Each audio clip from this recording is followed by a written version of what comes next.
English translation, 529th contact Thursday, the 3rd of November 2011, 22:17 hours.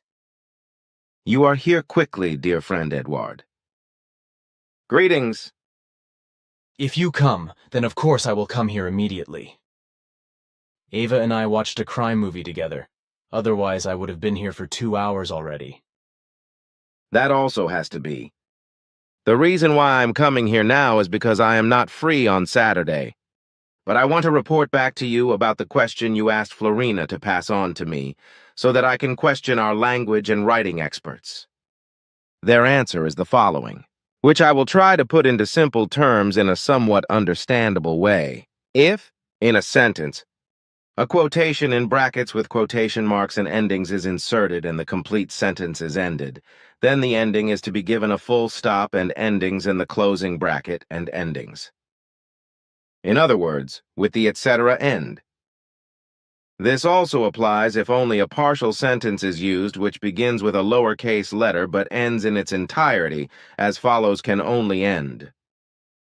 Other forms which are presented differently, for example according to earthly spelling books, are not correct to a large extent. Every end of a sentence, whether or not it is marked with a quotation mark or an end mark, requires an endpoint. This is also true for partial or complete insertions of the sentence as well as for insertions in brackets, which must always have an endpoint as well as a final sign, brackets and again a final point when the sentence is finished. This applies both when a sentence is followed by an explanation in brackets and also when excerpts from the text are quoted. Then the case is clear and the dispute is no longer won. But the fact that you will not have time to come here the day after tomorrow is also a good thing for me, because I have some things to discuss with Cuneo on Saturday afternoon, which he asked me about. Afterwards, I will be together with Christian Frainer to do Christina's tax return. You know that she passed away on the 15th of September. Our writing experts who deal with the so-called spelling complain about a lot of mistakes in the German language. But with regard to Christina, I would like to express my sincere condolences, which I have unfortunately failed to do so far. I can well imagine. But if you are here already, I would like to ask you to read this letter from Hans Bayer, because I have already written something in response to his question, which I will read to you later. Ta reads.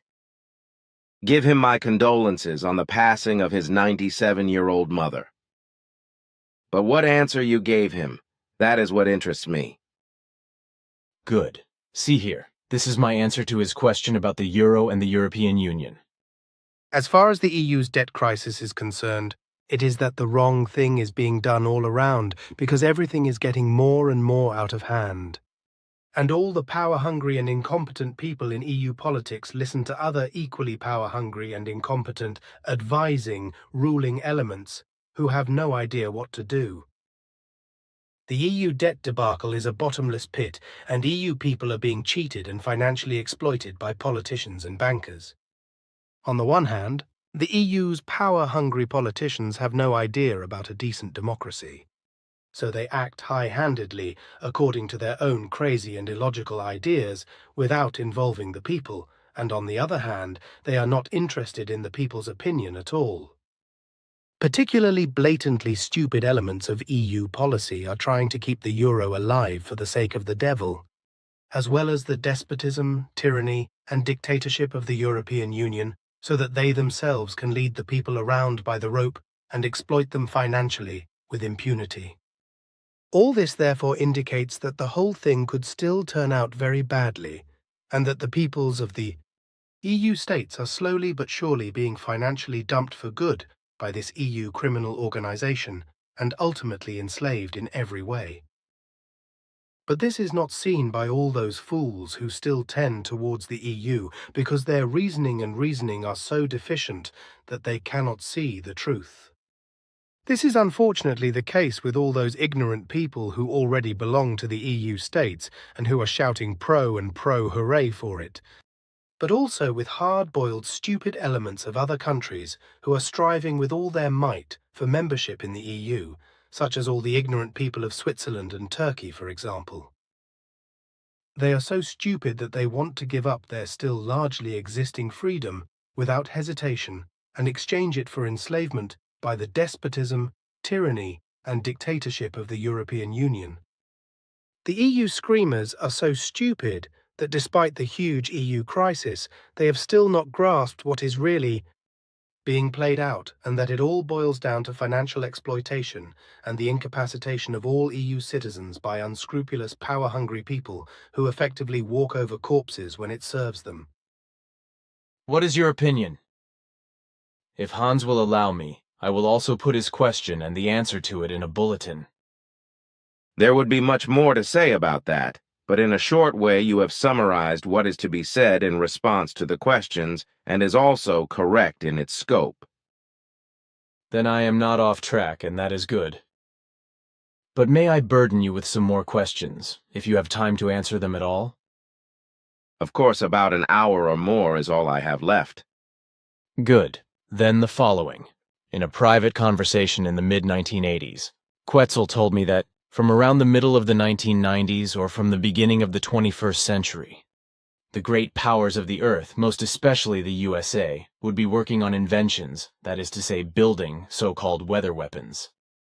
It is thereby intended that the weather conditions are controlled for purposes of war, and clouds or energy stoves are to be generated in the atmosphere in such a way that natural or artificially generated lightning with tremendously high voltage could be employed for the destruction of enemy objects, and so forth.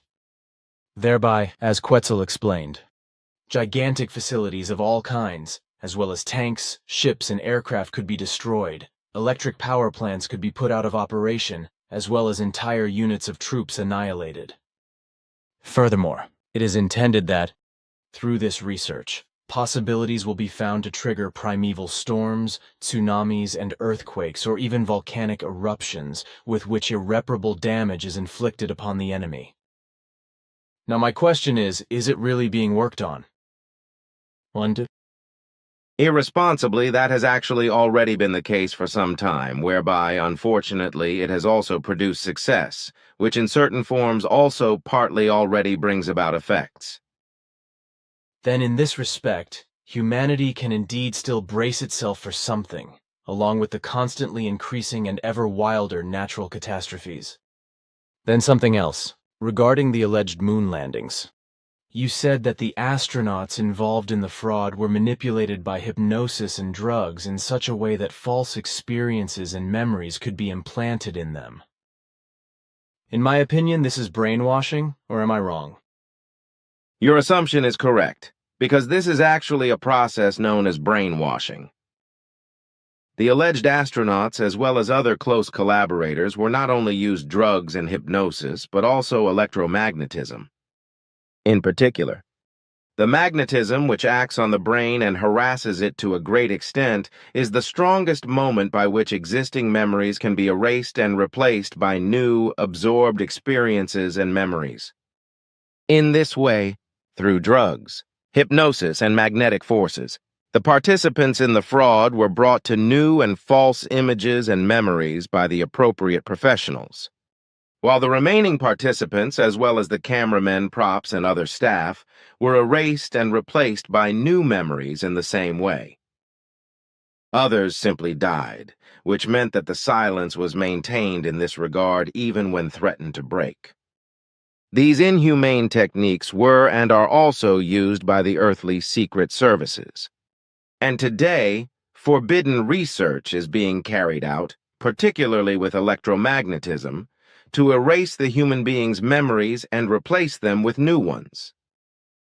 But it is also a matter of using drugs, hypnosis, and magnetism to turn the human beings into murder machines that kill on command, with a code word programmed into them. I see. The whole thing is a damn lousy thing. But the next thing, Leonardo da Vinci, Isaac Newton, Victor Hugo, and Jean Cocteau are said to have belonged to a sworn community that is considered the great conspiracy of Christian mankind. On the internet, you can find all kinds of information about this under Rennes-le-Château, Prieuré de Sion, where Sion equals Zion. Do you know anything about it? They are really not anything but stupid conspiracy stories. Good, but do you know what hobhod means? It is probably an Old English word. I asked Florina to ask your scribes because I can't find the word in any English book. Of course I made inquiries. The word hobhod comes from the Old English language spoken in the 13th and 14th centuries, and it means outlaw. Thanks. Now it is November, and you told me on my 1975 Great Journey that this is the time when we can speak openly about the dark energy in the material belt of the universe. I have asked about this on several occasions, and you and also Quetzal have always said that the time is not yet ripe. But now, according to your words, it should be possible to say something about it. You do not forget anything, my friend. But well, what I am allowed to say is at least that the dark energy is the actual centrifugal force of the material belt, which is erroneously considered by the terrestrial science of astrophysics and astronomy to be the entire universe, leaving aside the other 6 universe belts because they are unknown to scientists. The centrifugal force runs through the entire material belt, whereby it spreads out according to its rotation, and that the speed to the outside increases more and more is due to the fact that the centrifugal force in the inner area of the belt is logically lower than in the outer areas. And as the extension of the matter belt increases, the outward speed also increases, and consequently the galaxies, etc., move away from the inner area of the matter belt with ever-increasing speed. I am not allowed to explain more about this. That is enough for the time being, because your explanation will give our scientists many nuts to crack, as it will also do with many other things. These clever people do not even know that the creation of universal consciousness is a pure spirit energy individuality, which itself does not think, but where everything is aimed at causing all things to become existent, to pass away and become again by purely spiritual physical and natural physical laws. But since letting something become an existence in the human sense, such as an idea and love for the thing, etc., is called and valued as something valuable, already in primeval times attempts were made to explain this to the human beings by speaking of an idea and love of the creation of universal consciousness. This, although the creation does not consciously create these values, but only practices them spiritually and physically, which is called universal consciousness for the understanding of the human beings. In the human sense, creation is not consciously active, as is characteristic of the human being, but rather individually in terms of spiritual physics, from which natural laws and laws of nature arise, which in a causal form work independently. This also corresponds to our findings. Do you know anything about William Shakespeare? Of course. Then you also know that even today his real date of birth is not known, so it is still a mystery. Can you help there because I was asked about it? That is possible for me.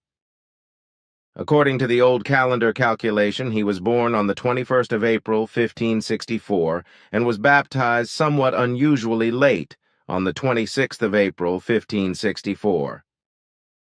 He then died on 23rd of April, 1616. By the old calendar calculation, you probably mean the one that was used before the Gregorian calendar, or? The Gregorian calendar was introduced in England in 1752. What you say is correct. On Saturday, the 1st of October, you explained to me the unpleasant thing that is going to happen regarding the fact that another evil attack is being launched against me from within my own family, which also happened on the 13th of October. On your advice, however, I did not do anything about it, but I will now ask a policeman friend of mine what he thinks about it in the next few days. Perhaps he knows something that the two of us did not know and did not consider. To keep silent about it was my recommendation, but also get some advice from your friend. Maybe you should, as I advised you, find all the explanations from the contact conversations that deal with the attacks against you from your own family. because Ascot already pointed this out to you in the 1950s, and we have also asked you about these unpleasantness several times. The fact that in the end you were not tempted to take a public stand on the lies and slander that were brought against you in public was only to your advantage, which is why I think that in this case, too, it will certainly be good if you do not speak out publicly. What I can imagine is that your policeman friend will advise you in such a way that you will take police and judicial action in the interest of justice. You should think about this before you act, because it will not be easy for you to do something against your own family member. I have picked out the corresponding places in the contact reports and also copied them, as you can see here. Ascot's explanation from the 7th of February, 1953, Volume 1, page 325, sentence 45. In your own family, hatred and folly will come up against you, whereby you will learn the last secrets of the human beings and their psyche, when someone of yours betrays you. 125th Contact Report from the 11th of December, 1979, Volume 3, page 408, sentences 169 to 171. Gilgamesha will be involved in a very serious car accident at the beginning of the 90s, around the time she comes of age, and will become seriously disabled. She will no longer be accessible to her mission and everything else, nor will Methuselah, who is completely alienated from the mission. At first, this will also be the case with Atlantis, but later on, he will find his way back to the mission and to the group community. 219th Contact Report from the 16th of June, 1987, Volume 5, page 362, sentence 85. Besides, as I said, they are trying to destroy the teaching of the Spirit and your mission, also by inciting unstable Earth humans to kill you or to make you impossible through lies, deceit, and slander, and to present you as a liar, swindler, forger, and cheat, which you will unfortunately even experience in your own family, as I have seen through a vision of the future. 250th Contact Report from the 26th of October, 1994, Volume 7, page 292, sentences 11 to 13. Nevertheless, you will still have to endure many hard and painful blows, which will both rain down on you from within your own family and hurt you, as has been predicted by Ascot, and will also continue to attack you from outside and harass you. 1995 is probably the turning point, but you must not hope for anything in the form that all evil will visibly disappear. Especially from within your own family, many thorns will still hurt you, which will tear open inflammatory wounds and cause you pain. 254th Contact Report from the 28th of November, 1995, Volume 7, page 407, sentences 19 to 22. The truly honest will continue to stand by you and recognize the truth as you bring and explain it to them. You have nothing to hide because you have done nothing wrong, neither a lie, nor a swindle or deceit, nor charlatanry. So do not let yourself be undermined or subverted by the evildoers who will never give up trying to find anything to defame you, because the human beings are sick with hatred, envy, and jealousy, so they think they will find something in everything and everyone that you might have fraudulently used to forge photographic evidence, etc. They are so sick in their thoughts and actions and in their feelings that they torture and destroy themselves and obstruct their evolution. Unfortunately, this is the case in your own family. 2 core group members have also referred to these statements. While all members find the whole thing of lies, slander, and hate speech to be immensely primitive, as do outsiders who have been harassed with an open letter to the Figu. And because of the unbelievable primitiveness of the 12 pages of the letter, I do not want to include it in this conversation. If you want to have a copy of it, I would be happy to make one.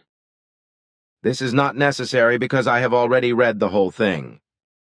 The fact that this vile tirade, dripping with lies, slander, and rampant hatred, has been published irresponsibly, shows what a reprehensible attitude children have towards the writer and those who help them.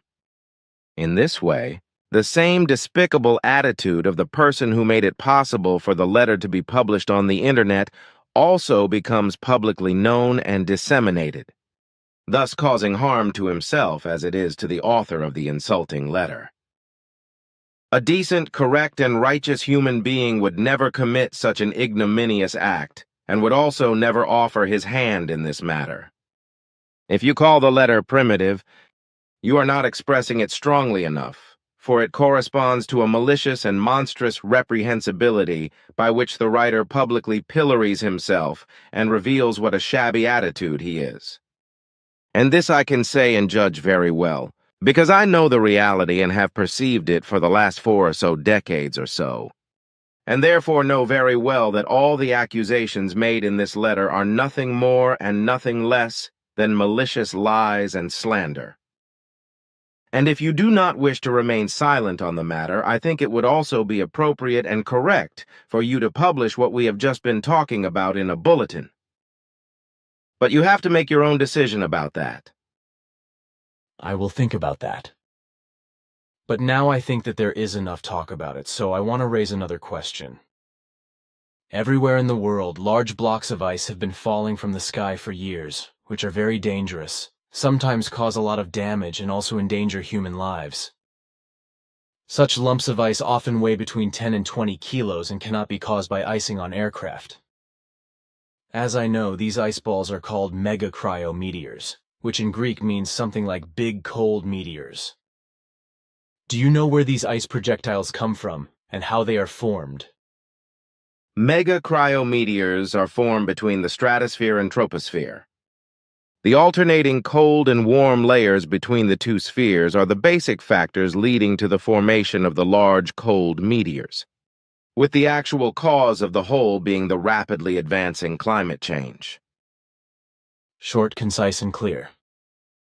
Thanks for the explanation.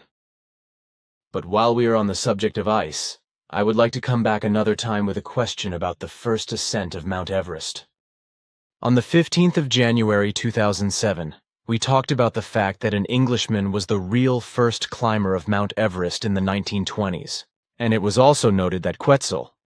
You and I had already talked about it in 1988, 1998, and 2003, and the whole of these conversations have disappeared from contact reports for reasons that are inexplicable.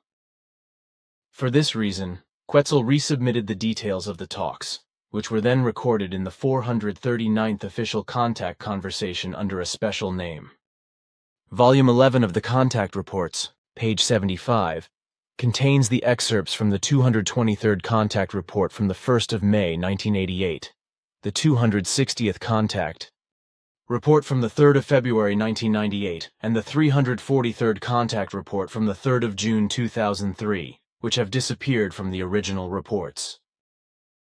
But what interests me now is the name of the Englishman who was the first human being to climb Mount Everest, because in all the conversations the name was not mentioned. The year of his first ascent of the mountain was also not mentioned. This is probably correct, but the name is not a secret, because the man's name was Georg Leigh Mallory, and the event took place in June 1924. He was not alone. However, for together with him was another man named Andrew Common Irvine, who, however, had to give up shortly before the finish due to loss of strength, so Mallory alone conquered the last stretch. At the highest point, he left one of 2 photos of his wife, after which the descent took place, but during which Mallory fell and broke a leg. With the help of the exhausted Irvine, he dragged himself further down, but they crashed and died in the process. That is now also clear. Thanks. And with that, I have no more questions, but only some things that I would like to discuss with you privately. Then let's hear it.